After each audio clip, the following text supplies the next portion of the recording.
David Crockett's Scout by Charles Fletcher Allen. Chapter 21. The Bee Hunter.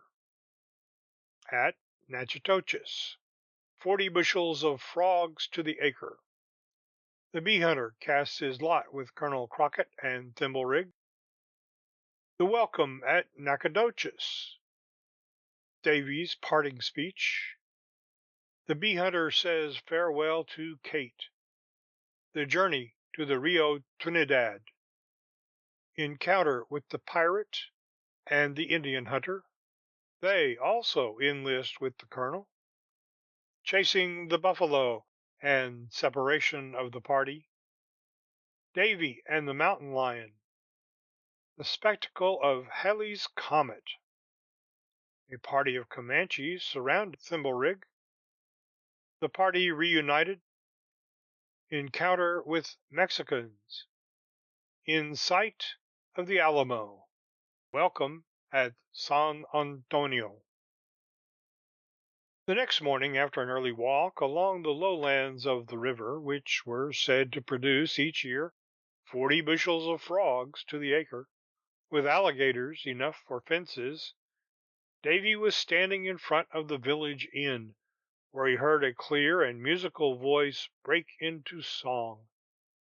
Drawing near to the singer, he saw him to be a young man of about 22, of light and graceful figure, indicating strength and activity. He was dressed in a hunting shirt, tastily ornamented with fringe. A highly finished rifle was at his hand, and a hunting pouch covered with Indian ornaments was slung across his shoulders. His clean shirt collar was open, secured only by a black riband around his neck. The young man's face was a handsome, bright, and manly one. From his eyes to his breast he was sunburnt as dark as mahogany, while the upper part of his high forehead was as white and as polished as marble. Thick clusters of curly hair showed under his cap. When the young man saw Davy, he called him by name and said that he had come to meet him for the purpose of going with him to Texas. He was a bee hunter, and knew the trails that the Spanish had dignified with the name of roads. As soon as they could get a horse for Thimblerig, the three men started for Nacogdoches in Texas, where the first troubles had begun. The bee hunter proved a cheerful companion and an experienced guide, and after a journey of 120 miles, they came in sight of Nacogdoches, then a straggling settlement of 1,000 people. From afar they saw the tricolor, two-starred flag of Texas and Coahuila at the top of a high pole, and when nearer, heard the sound of fife and drum in honor of Crockett's arrival. The day was spent in hearing the news, procuring supplies, and writing letters, and at a late hour they were ready for an early start for San Antonio, 200 miles distant. What they had heard was enough to stir their blood. The capture of General Cos and his Mexicans by General Burleson, the surrender of the Alamo, and the clearing from Texas soil of the last Mexican soldier presaged an easy road to Texas freedom. But the danger of an invasion by another and larger Mexican army was not unlikely. Before going to bed, Crockett surprised Thimblerig, busy with his thimbles and the elusive pea, in the midst of a dozen men. At the sight of his new friend, the crestfallen gambler hustled his apparatus out of sight. The next morning Davy found the bee hunter in the little parlor of the inn, talking with a girl of about 18.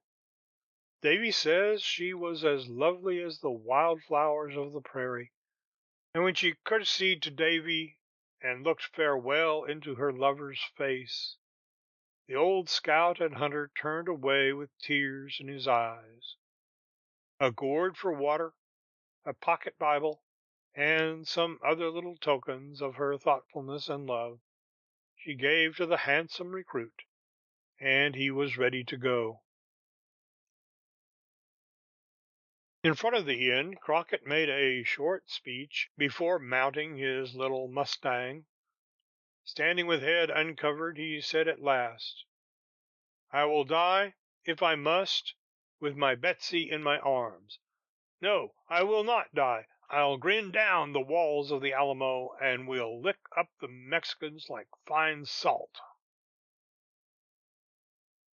The bee hunter then came out, followed by the weeping girl. He said good-bye to his friends who surrounded him, took Kate, his sweetheart, to his heart, kissed her farewell, and leaped upon his horse. As he rode away, he sang in a clear, exultant voice, as if to cheer his listeners, "Saddled and bridled and booted rode he, a plume in his helmet, a sword at his knee." A soft and tremulous strain, like an echo of his song, came to their ears from Kate's dear lips, as if in prophecy. "But hame came the saddle all bloody, you see, and hame came the steed, but hame never came he." The three men traveled steadily through great forests of hardwood, with occasional cane-brakes along the many streams. They saw much game, but dared not do any hunting, for fear of losing their way.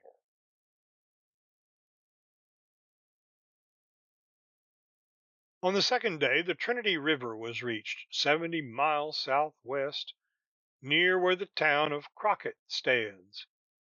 The next night they took shelter from a norther in the miserable cabin of a poor white woman, who generously gave them part of her scanty store. Here they found two recruits. "While we were securing our horses for the night," the story runs, "we saw two men approaching on foot. They were both armed with rifles and hunting knives, and I must say they were about the roughest samples I have ever seen. One was a man about 50 years old, tall and raw-boned. He was dressed in a sailor's round jacket, with a tarpaulin hat on his head. His whiskers nearly covered his face, and there was a deep scar across his forehead. His companion, considerably younger, was bareheaded, and clad in a deerskin dress made after our fashion. Though he was not much darker than the old man, I perceived that he was an Indian." These men were on the way to the front, and they agreed to accompany Davy's little party. The Indian surprised them by producing a brace of rabbits from his bag, and a good supper was soon prepared, consisting of fried bacon and rabbit, with onions. Thimblerig, for some unaccountable reason, objected to eating with the bewhiskered party, who had been, so the bee hunter said, at one time a pirate. Overhearing some of his talk to this effect, the old salt fixed his eye on Thimblerig, drew his long hunting knife from its sheath, and placed it by his own plate, saying, "Stranger, I think you had better take a seat and have some supper." The gambler looked at the pirate, then at the knife, and his scruples were put aside. The next day they saw a large drove of buffalo, and the whole party, with the exception of the pirate, followed them. At the end of 2 hours Davy found himself alone on the prairies, his tiny mustang nearly dead with exhaustion, and himself little better off.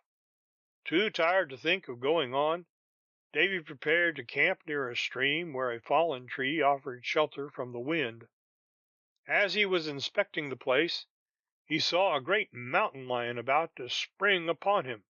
A shot from Betsy failed to settle the creature, and it was only after a desperate fight that Davy succeeded in killing the savage animal with his hunting knife. By this time he wanted sleep, and it was just before the first streak of dawn that he awoke, stiff with cold and sore from the clawing he had received from the lion, that now lay near him upon the ground. The night was clear and the stars bright, and over in the east was the magnificent spectacle of Halley's comet, sweeping the skies for 30 degrees with its luminous train, a grand forerunner of the great events to follow. As the day came on, Davy shot a wild goose upon the little river and made a hearty breakfast. He was now without his Mustang, as the cunning creature, after feigning more fatigue than it felt, had left him in the lurch. As he plodded along, hoping that the stream would lead him to some trail, there came all at once in sight a party of about 50 Comanches with lances that glittered in the sunlight. They came like a whirlwind until almost upon him, and then, dividing to each side as if by magic, surrounded him. Davy knew enough Spanish to rejoice when the chief used the words mucho amigo, and showed a friendly countenance.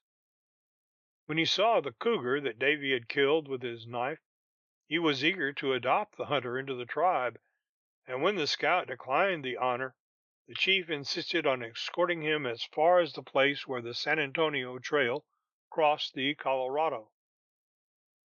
They reached this the second day, and just before they came to the river a thin spiral of smoke was seen through the trees. Riding ahead with the chief, Davy saw Thimblerig practicing his old game upon the crown of his great white hat. As the whole party swooped down upon him with yells enough to scare the bravest, the gambler was only saved from dropping dead by the sight of Davy's face. By the gift of a bowie knife, Davy procured fresh horses from the Indians, and after a powwow and a smoke, the Comanches left them, and he again took up the journey to San Antonio with his single companion. Within 24 hours they fell in with the bee hunter, the pirate, and the Indian, making a party of 5. When about 20 miles from San Antonio, they were met by a number of mounted Mexicans. Shots were exchanged, whereupon the Mexicans disappeared in a cloud of dust. As the scouts entered San Antonio, they saw with delight the Texan flag upon the Alamo. General Cos, Santa Anna's brother-in-law, had surrendered the old chapel fortress, with its 4-foot walls, after losing 300 men. He had signed a parole, and his 1,700 Mexican soldiers were prisoners, disarmed, and on their way across the Rio Grande. As Crockett and his companions rode up to the Alamo and made themselves known, the gates were opened, and they entered amid the cheers of the victorious garrison. For several weeks there was a state of doubt as to the intentions of Santa Anna. Davy was kept busy writing to his friends regarding supplies and future plans. The bee hunter, the pirate, the Indian, and Thimblerig recognized him as their leader and kept ready to answer his call. End of chapter 21. Recording by Bill Mosley, Llano County, Texas, USA, May 18th, 2023.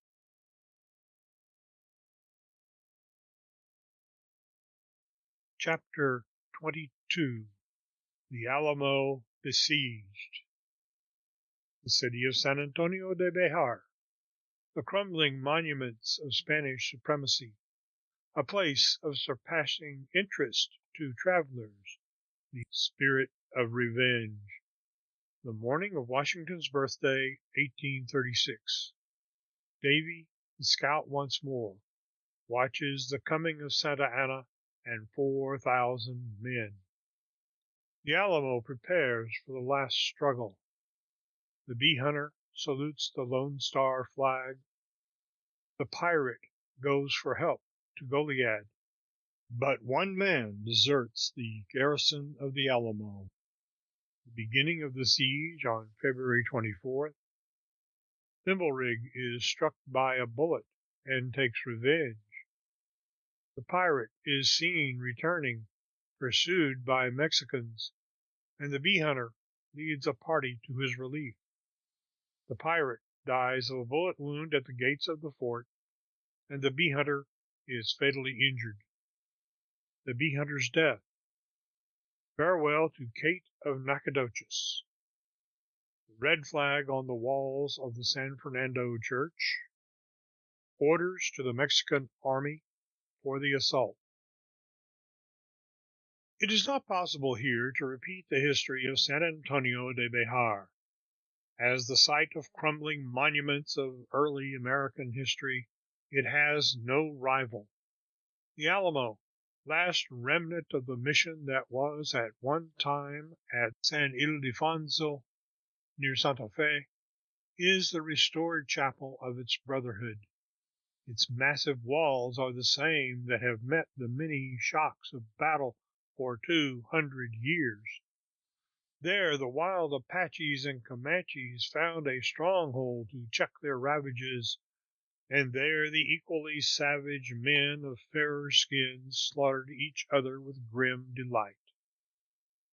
When the missions of the Concepcion, of San Jose, of San Juan, of San Francis of the Sword, now crumbling to inevitable decay, shall be only mounds in the midst of stunted trees and matted vines, when the exquisite carvings of their broad facades shall have turned to dust again, the traveler will stand before the Alamo with reverence, and enter, with uncovered head, the dim recesses of this altar place of liberty. When Davy Crockett and his recruits first saw its walls, the spirit of revenge was rife.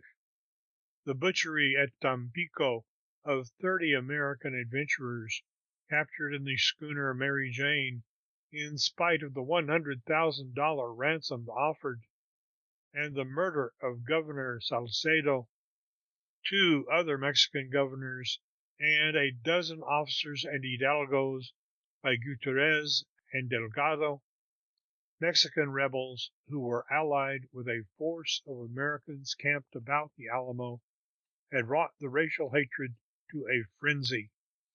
Every man longed for battle and the extinction of the last vestige of the power of the enemy. When news came that Santa Anna and 4,000 Mexicans were on the way, the cowards faded from sight, knowing that war was to be under the red flag and without quarter. On the morning of Washington's birthday, 1836, Davy and the bee hunter, with a dozen of the roughest riders that ever fought Apaches on the plains, sat their saddles upon a mesquite-covered hill a few miles south of the twin towers of the Mission de la Concepcion, watching a blur of dust that lay upon the hills. Suddenly there flashed upon their sight the glitter of bayonets and of silver eagles perched above waving flags. As they stood intent, the roll of drums came to their ears, and over the winding river rang the bugle calls of the hurrying hosts. Santa Anna was within 20 miles of the Alamo, and the Americans' horses were put to their utmost speed as they raced towards the town with the long-expected tidings. As the scouting party clattered through the crooked streets, hundreds of the inhabitants followed to hear the news they brought. At the gates of the fortress were Bowie, Travis, and more than 150 others whose names are on the roll of the battle dead. Every preparation had been made for the struggle, but both ammunition and food were scarce. Their hopes were placed upon the expected relief by the forces under command of Colonel Fannin at Goliad. In the bright morning light, every man stood with uncovered head, as the flag bearing one great star, with the name Texas between its points, went bravely to the top of the garrison staff. As its colors rippled in beauty overhead, the voice of the bee hunter broke into song, thrilling with new courage the souls of the devoted band. Up with your banner, freedom! Thy champions cling to thee. They follow where you lead them, to death or victory.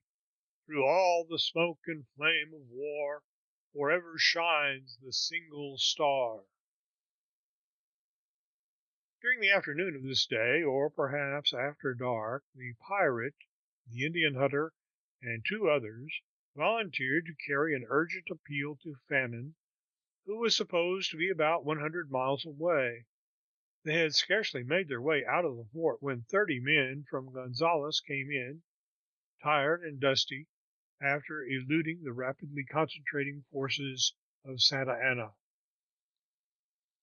There were now in the garrison 187 men and a few women and children, among them the wife of Lieutenant Dickinson. When Davy and his party arrived with the news of Santa Anna's approach, there was not a man who could not have escaped, yet when Travis asked who would stand by him to the last, only one man turned away. His name is known, but it has been borne by braver men, so let us judge him with what leniency we may. The others awaited the supreme hour of battle with a courage that can only animate the defenders of their faith in a righteous cause. On the 24th, having invested the fortress, the Mexicans planted a battery near the San Antonio River, 350 yards away, and began a cannonade. Occasionally a bit of the parapet would be clipped, but most of the shots were stopped by the thick adobe walls. The riflemen in the fort now began their deadly work, and one by one the gunners fell beside their pieces. At one of the batteries, placed where it commanded the gates of the Alamo, a score of Mexicans lay dead and dying before the position was abandoned. The Americans wasted little powder in working the 14 small cannon about the fort. The scanty supply could be used to better advantage in their long rifles. The Mexicans fired continually from behind every house and tree, and it was dangerous to be seen above the walls. During the afternoon of the 24th, Thimblerig was struck by a 3-ounce leaden ball after it had glanced from the parapet. It was a painful but not dangerous wound, and Davy dressed it as best he could. When he advised Thimblerig to keep the missile as a souvenir, the latter said that he hoped to be shot again if he did. He proceeded to cut it up into slugs, wherewith to pay his debts to the enemy. Before daylight of the 25th, 2 more batteries were planted about the Alamo, and the situation grew serious. In spite of the deadly aim with which the defenders killed or wounded the men who served the pieces, their places were immediately filled by others, for there were thousands at Santa Anna's command. During the 25th, Thimblerig is said to have paid his debts with interest by dropping 4 Mexicans with the slugs he had made from the bullet which had struck him. On the 26th, Colonel Bowie fell ill with typhoid and was unable to leave his bed. He is said to have been badly injured from a fall just before this, but even in his delirium he seems to have had no thought but to direct and cheer the smoke-grimed garrison. The bee hunter kept every one in good heart with his jests and songs and his unfailing spirits. If he thought of Kate, so far away, he gave no sign. During the afternoon he led a sortie from the rear stockade about the fort, for the purpose of obtaining wood and water. Before they could return, they were seen by some of General Sesma's men, and a running fight followed. The Bible in the bee hunter's pocket, which had been Kate's last gift, was struck by a bullet, but it glanced away without harming him. As he fell asleep, Davy heard the girl's name upon his lips. The appeal to the inhabitants of San Antonio for assistance, issued by Travis upon the 24th, had not brought any volunteers, but food and other supplies were promised.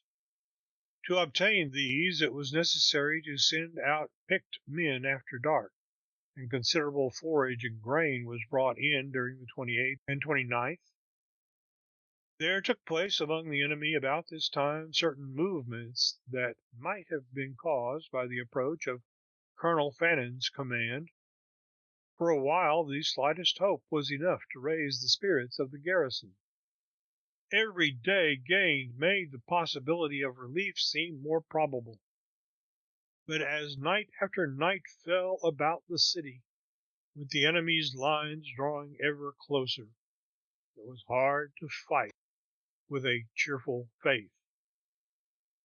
On the 4th of March, when the sun was low, a man was seen to be westward of the fort, running towards the gate of the stockade, and pursued by several Mexicans. He was almost at once recognized as the pirate who had been one of the men sent in search of relief from Goliad. Crockett, Thimblerig, and the Indian were the first to rush to his aid. As they opened the gate of the stockade, a dozen men followed them, and a fierce hand-to-hand fight took place. Another sortie was made from the stockade, and with the help of the men in this party, they were able at last to repulse the enemy. 8 Mexicans were killed, but the Americans had also fared badly. The pirate and the bee hunter were mortally wounded, and Davy had a terrible saber cut across his forehead. The old pirate died without a word, just as they entered the gate. His story was never known. Davy saw the young bee hunter laid carefully in his bed, and helped to dress the wound in his side. Until midnight he lay without signs of the pain he endured, and then he called for Colonel Crockett. Davy asked if there was anything he could do for him. He shook his head with a sigh that was like a sob. "Poor Kate, poor Kate!" he exclaimed. "Her words were only too true." For a moment he was silent, and then, in a low, clear voice, he sang the last words he had heard from her lips. "But hame came the saddle, all bluidly you see, and hame came the steed, but hame never came he." He spoke no more, and a few minutes afterward breathed his last. In the morning light of the 5th of March, the red flag fluttered in silence above the old San Fernando church. No quarter was to be expected, and there was little hope of relief, but there was still a chance to escape. Travis again asked if there were any who wished to go, but not a man showed the white feather. Every possible preparation was made for the expected assault. During the afternoon a Comanche arrow was sent into the fort by some friendly person in the city, with a copy of the following proclamation attached. This proclamation had just been issued to the army, and is a matter of record. Official orders. The reserves will be composed of the battalions of sappers and miners, and 5 companies of the grenadiers of the Matamoros, Jimenez, and Aldamas battalions of regulars, and of the Toluca and San Luis battalions of volunteers. The reserve will be commanded by the General-in-Chief, Santa Anna, in person, at the time of making the attack. But these forces will be organized by Colonel Don Augustin Amat, under whose control they will remain from this evening, and who will conduct them to the point which will be designated to him at the proper time. The first column will be provided with 10 scaling ladders, 2 crowbars, and 2 axes. The second will be provided with the same quantity, the third with 6, and the fourth with 2. The men carrying ladders will sling their guns over their shoulders, so as to leave them entirely free to place their ladders wherever directed. Grenadier and cavalry companies will be supplied with 6 packages of cartridges to the man, the infantry company with 4, with 2 extra flints. The latter will not be encumbered with overcoats, blankets, or anything which will prevent rapidity in their movements. All caps will be provided with chin straps. 4 commanders will pay particular attention to this provision, and are also required to see that their men are provided with shoes or other coverings for their feet. The men of the attacking column will retire to rest at sundown, preparatory to moving at midnight. Men not well drilled will remain at their quarters. All arms, particularly bayonets, must be put into the best condition. At the rising of the moon, the riflemen of the San Luis Reserve Battalion of Volunteers will retire to their quarters, leaving the points they cover along the line, and will thereupon put their equipaje in readiness. The cavalry, under command of General Don Ramirez y Sesma, will occupy the Alameda and saddle up at 3 o'clock in the morning. Their duty will be to prevent the escape of any of the enemy and to watch the camp. The honor of the nation and of the army being involved in the contest with the desperate foreigners in our front, His Excellency the Commander-in-Chief expects that each man will perform his duty and contribute his share in securing a day of glory for his country and of honor to the federal government, which will be proud to honor the brave men who shall distinguish themselves by feats of valor. By command, Juan Valentin Amador. End of chapter 22. Read by Bill Mosley, Llano County, Texas, USA, April 17th, 2023.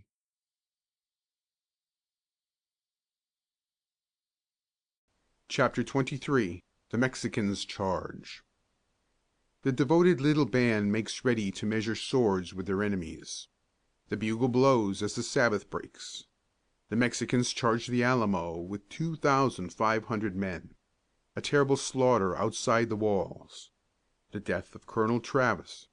The scaling of the parapets and the death struggles in the fort. Bayonet, bowie knives, and clubbed rifles. Where Davy Crockett fell fighting to the last. The silver bugle blows again. The end has come. The slaughter of the prisoners. The after scenes. Thermopylae had its messenger of defeat. The Alamo had none. It was radiant springtime when Davy leaned upon his rifle and looked across the Texas plains and over the hills that rose to the north and east of the valley. He had read the grim orders for the expected assault as he might have read an unimportant order of the day. No comments had been heard as the proclamation passed from hand to hand. On the walls of the Alamo and the tops of the flanking stockades were 14 guns loaded with grape and slugs, ready to be fired at a moment's notice. Every man was supplied with bullets and a full powder horn. Some of the garrison were Mexicans, fighting for the common cause. These were armed with rifles carrying bayonets. They were not marksmen or experts in rapid firing, but they knew their fate if defeated, and were relied upon to resist to the last. A hush fell over all the land as the sun went down, touching with tender beauty the early verdure of the plains. In the cottonwoods finches sung their vesper songs, and the redbirds piped their plaintive calls. The melody of the thrushes came from the willows along the river's banks, so sweet and far away that Davy seemed to stand once more by the winding current of the Obion. The odor of cedar was in the air, as the people of the city prepared their evening meals over fires of fragrant wood. The softened tones of the vesper bells came from the mission towers, full of an infinite peace and calm, and the day merged into night, and the stars came out, and the birds were still. So ended the 5th of March at San Antonio de Bejar.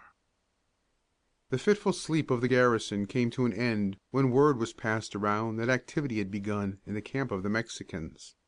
The sound of horses' feet were heard as the men of Sesma's cavalry command turned out for service at 3 o'clock, before the first sign of day appeared.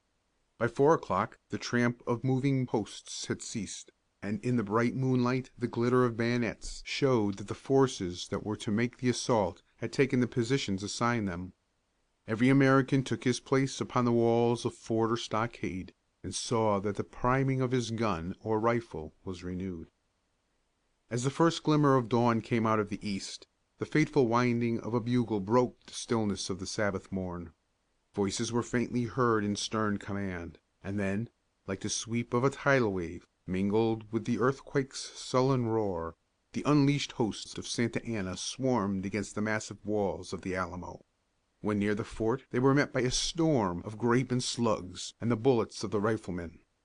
2,500 Mexicans took part in the first attack, advancing in 3 columns against the eastern, western, and northern sides, but they recoiled in confusion before the withering fire. Colonel Duque was killed as he approached the northern wall, and his men were thrown into terrified confusion.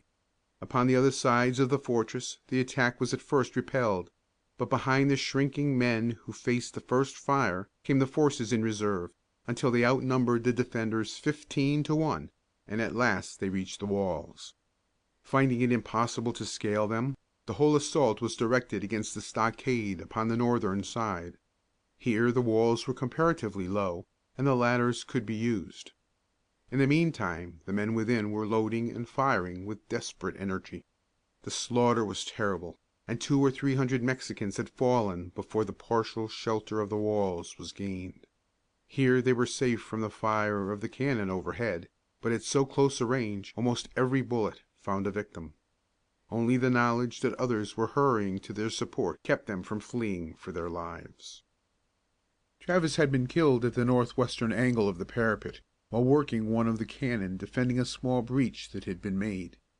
After repeated attempts, General Amador succeeded in scaling the walls at this point, and a swarm of Mexicans followed him. Under Morales and Mignon, the outer defenses of the stockades had been occupied, the cannon captured, and the defenders forced to retire to the main part of the Alamo, and the long barracks attached. The Texans soon fired their last shots, and then swung their clubbed rifles against the mobs that pressed upon them with bayonet and sword. As these drove the Americans against the walls, their keen-edged knives were drawn for a moment of desperate conflict before they fell dying one by one. Bowie was lying in an almost helpless condition in an upper room of the barracks, but when the enemy rushed in upon him, he shot down several with his pistols before he was dispatched. Bonham, who had been one of the most active of the garrison, had been killed while loading a cannon. Crockett had retreated with others into the plaza in which the long 2-story barracks opened.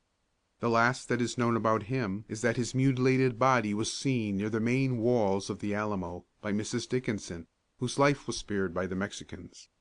The story of his capture behind a pile of dead men, whom he had killed before being overpowered, is not true. Like most of his companions, he died in his tracks, disdaining to ask for quarter.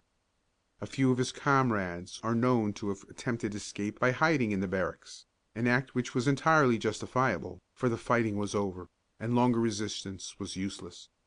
The Mexicans stood at last within the walls of the Alamo, surrounded by the dead, with no hand raised against them.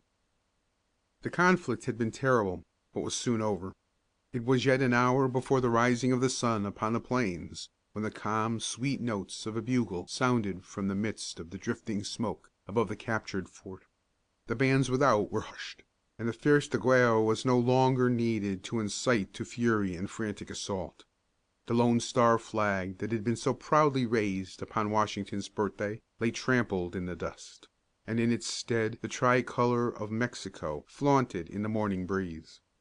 There was a rolling of drums as the victorious Santa Anna appeared before the open gates of the Alamo. 5 men who had secreted themselves in the barracks were brought before him. Their captors asked what disposition should be made of the prisoners. For answer, Santa Anna wheeled his horse until his back was turned. Disregarding all the tenets of military discipline, the guard about him broke ranks and fell upon the captives like a pack of wolves, and in a moment's time the last of the defenders of the fort had gone to his final accounting. It had been generally supposed that Crockett and a few others were massacred by Santa Anna's command, but the best evidence now disproves this. though it confirms his savage cruelty in ordering the shooting of Colonel Fannin and his men, afterwards captured at Goliad. 500 dead and dying Mexicans met the gaze of the victorious commander-in-chief as he rode into the fort, and the total losses of the Mexican army were between 1,500 and 1,600 men. Almost 200 Americans lay among the ghastly harvest they had reaped. The bodies of all the Americans, with the possible exception of Bowie, whose wife was a sister of the wife of Santa Anna, were at once laid upon a pile of wood and brush and burned.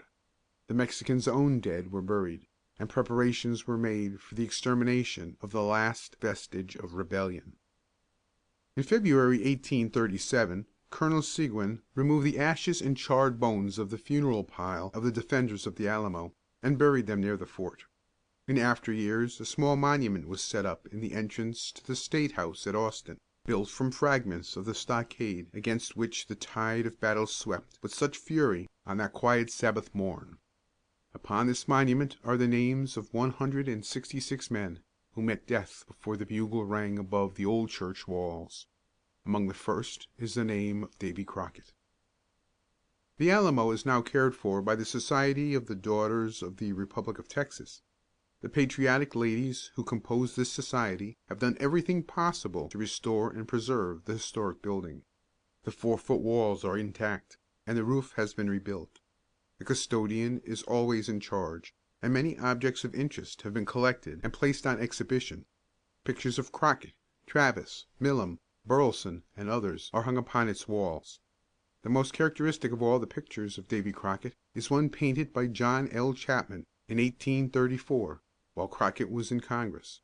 It shows him as he looked as scout and hunter, and reveals in every feature a kindly and sympathetic nature, liable to strong emotion, and sensitive to every slight. Another picture, now in the Alamo, is that of Crockett in more fashionable attire. The two are by different artists, but are so alike in almost every lineament that each is a guarantee for the other. For the use of the first of these pictures, the publishers are indebted to the Daughters of the Republic of Texas. The death of Davy Crockett and the other brave men who fell in the Alamo could not be made the occasion for interference by the United States, but thousands of Americans took up their cause, and it was not long before the stars and stripes were lowered in salute before the battle-scarred fortress, as our army passed by on its way to Mexico. What visions came to Davy Crockett in the smoke and flame of his last fight, we do not know, but the love of his own, like an attendant angel, stood by him as he met his enemies one by one, and when the last ray of light had faded from his soul, the glory of his sacrifice grew out of the ghastly ending of a life unspoiled by false ideals, and ever unfaithful to those who shared his humble home. The soft airs of the Southland play about his resting place, and the thrush and robin sing their plaintive songs above his dust, while the laurels glorify the limestone's rugged hills, and the mayflowers scent the Nolichucky's wilderness. He sleeps unmindful of their fragrance and beauty, or the singing of the birds. But his memory cannot die. His epitaph is upon the walls of the Alamo. Thermopylae had its messenger of defeat. The Alamo had none. End of chapter 23. End of David Crockett's Scout, by Charles Fletcher Allen.